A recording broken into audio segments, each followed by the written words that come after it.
Welcome back. The state has finally decided to hand over the investigations in the rape and murder of 15-year-old British tourist Scarlett Eden Keeling to the Central Bureau of Investigation. Inspector General of Police Kishan Kumar informed that he has recommended to the government the case be handed over to the CBI. Chief Secretary J.P. Singh also said that one of the reasons for handing over the investigation was to send a clear message to whosoever that the government do not want to hide any facts and that the truth should prevail. Referring to the apprehension and reservation expressed by the mother over the police investigation, Chief Secretary said that the government does not intend to protect anybody in this case. Meanwhile, the mortal remains of Scarlett Keeling reached back home and her mother, Fiona McKeown, upon arriving at the Heathrow airport, took possession of it.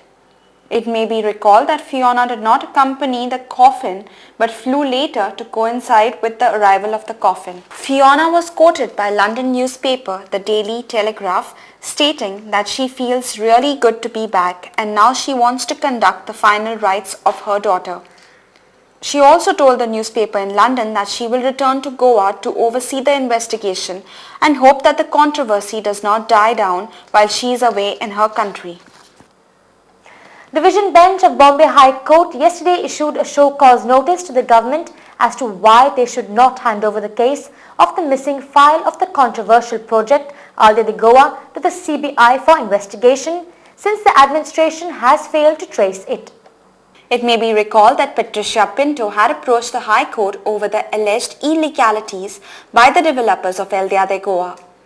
As the case was being argued in the court, it came to light that some of the files pertaining to the construction were missing from the Kurka Bamboli Panchayat and Town and Country Planning Department for the last 1 year. The high-profile housing project attracted attention for violation of CRZ norms and illegal hill cutting. Division Bench consisting of Chief Justice Vatender Kumar and Chief Justice Nelson Brito yesterday directed the Chief Town Planner Murad Ahmed to conduct inspection of the project and to point out deviations in the project, since as many as 3 plans have been placed before the High Court. It may be recalled that Chief Town Planner Murad Ahmed had earlier submitted in the court after conducting inspection that the project was not in accordance with the plans placed on record. Advocate Norma Alvarez, representing the petitioners, prayed that the court pass order to stop the constructions as the files are missing. Time for a short break. You're with Goa 365.